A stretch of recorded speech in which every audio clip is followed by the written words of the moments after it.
বাড়িতে কোনো উপোস থাকলে বা নিরামিষ খাওয়ার দিনে ডালিয়ার খিচুড়ি একটা জনপ্রিয় খাবার।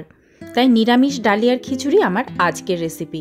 এই খিচুড়িটা নিরামিষ খাওয়ার দিনে দুপুরে লাঞ্চ হিসেবে খেলে কিন্তু মন্দ হয় না। তাহলে শেয়ার করে নিই আমার আজকের রেসিপি। আমি প্রথমে একটা কড়াইতে 1 কাপ মুগের ডাল নিয়ে তাকে নাড়াচাড়া করে হালকা করে ভেজে নেব। খুব বেশি আমি লাল করে ভাজবো না, তাহলে ডালটা সেদ্ধ হতে অসুবিধা হয়। তারপর নিয়ে নিলাম 1 কাপ ডালিয়া। ডালটা অন্য পাত্রে ঢেলে নিয়েছি। এখন ডালিয়া আর ডাল খুব ভালো করে ধুয়ে নেব। ডালটা গরম আছে বলে আমি একটা চামচের সাহায্যে ধুয়ে নিচ্ছি।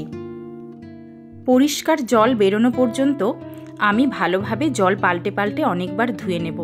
এখন ডালিয়া আর ডাল সাইডে রেখে দিলাম। সবজি আমি ব্যবহার করব একটা ফুলকপি, 2টো গাজর আর কয়েকটি ছোট আলু। আপনারা আপনাদের পছন্দ মতো অনেক রকম সবজি এই রান্নায় ব্যবহার করতে পারেন। একটা প্রেসার কুকার বসিয়ে তাতে তেল দিয়ে তেল গরম হলে জিরে, তেজপাতা আর শুকনো লঙ্কা ফোড়ন দিয়ে সবজিগুলো লাল লাল করে ভেজে নেব। রান্নাটা আমি ডিরেক্ট প্রেসার কুকারেই করছি। সবজি ভাজার সময় দিয়ে দেব স্বাদ অনুযায়ী লবণ আর রঙের জন্য খানিকটা হলুদ। এখন নাড়াচাড়া করে সমস্ত সবজি লাল করে ভেজে নেব। আপনারা এই রান্নায় পছন্দ মতো যে কোনো সবজি, যেমন মটরশুঁটি, বিনস, পেঁপে, রাঙা আলু, পটল, ঝিঙে, যে কোনো সবজি আপনারা ব্যবহার করতে পারেন। আমার কাছে যা সবজি ছিল আমি সেই সবজি দিয়ে আজকের রেসিপি দেখাচ্ছি। রঙের জন্য দিয়ে দিলাম 1 চামচ পরিমাণ কাশ্মীরি লঙ্কার গুঁড়ো, আর দিয়ে দিলাম 1 চামচ ধনের গুঁড়ো, 1 চামচ জিরের গুঁড়ো, আর 1 চামচ পরিমাণ আদা বাটা, আর একটা টমেটো কুচি, 4টে কাঁচা লঙ্কা। এখন সমস্ত উপকরণকে সামান্য জল দিয়ে খুব ভালো করে কষিয়ে নিতে হবে। জল না দিয়ে কষালে গুঁড়ো মশলা আছে তাই পুড়ে যেতে পারে। তাই সামান্য জল দিয়ে আমরা ভালো মতো নাড়াচাড়া করে মশলাগুলো সবজির সঙ্গে কষিয়ে নেব। সবজিগুলো ভাজা এবং মশলা কষা দুটোই আমার হয়ে গেছে। এই পর্যায়ে আমি ধুয়ে রাখা ডাল আর ডালিয়া ঢেলে দিলাম প্রেসার কুকারের মধ্যে। মশলা আর সবজির সঙ্গে ডালিয়া আর ডাল খুব ভালো মতো মিশিয়ে নিচ্ছি।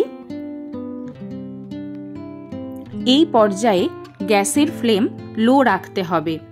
গ্যাসের ফ্লেম লো রেখে আমি সমস্ত মেশানোর কাজটা কমপ্লিট করে নিচ্ছি। মিনিট 2-3 ডালিয়া ও ডাল সবজির সঙ্গে ভালো মতো কষিয়ে নিলে ডালিয়াটা পুরো গলে যাবে না, একটু গোটা গোটা থাকবে, যা পরবর্তীকালে খেতে ভালো লাগবে। এখন 4 কাপ পরিমাণ গরম জল আমি এতে দিয়ে দিলাম। জলের পরিমাণটা ডালিয়ার খিচুড়িতে একটু বেশিই লাগে, কারণ ডালিয়া খুব জল টেনে নেয়। ডালিয়া 1 কাপ, ডাল 1 কাপ আর জল আমি 4 কাপ ব্যবহার করেছি। এক্ষেত্রে ডালিয়ার খিচুড়িটা একটু মাখা মাখা টাইপের হবে। আপনারা যদি খিচুড়িটা একটু পাতলা পছন্দ করেন, সেক্ষেত্রে জলের পরিমাণ আরও খানিকটা বাড়াতে হবে। এই পর্যায়ে আমি 1 চামচ শাহি গরম মশলার গুঁড়ো দিয়ে মিশিয়ে ঢাকা দিয়ে প্রেসার কুকারে 3টে সিটি বাজতে দিলাম।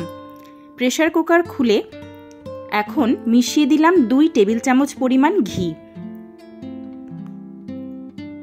ঘি দিয়ে আমি গ্যাসের ফ্লেম বন্ধ করে ঢাকা দিয়ে রেখে দেব স্ট্যান্ডিং টাইমে 2 মিনিট পর্যন্ত। স্বাদের ব্যালেন্সের জন্য আমি 1 চামচ পরিমাণ চিনি ব্যবহার করেছি, যেটা উল্লেখ করতে আমি ভুলে গেছি। চিনিটা দিলে স্বাদের একটা ব্যালেন্স তৈরি হয়। যে কোনো ভাজা, পাঁপড় ভাজা, বেগুনি, চচ্চড়ির সঙ্গে এই ডালিয়ার খিচুড়ি অনায়াসেই পরিবেশন করা যায়।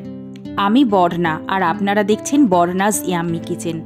আমার ভিডিওগুলো যদি আপনাদের ভালো লাগে, আমার চ্যানেলটি সাবস্ক্রাইব করার অনুরোধ রইল। আর রেসিপিগুলো যদি ভালো লাগে, লাইক, শেয়ার, কমেন্ট করতে ভুলবেন না।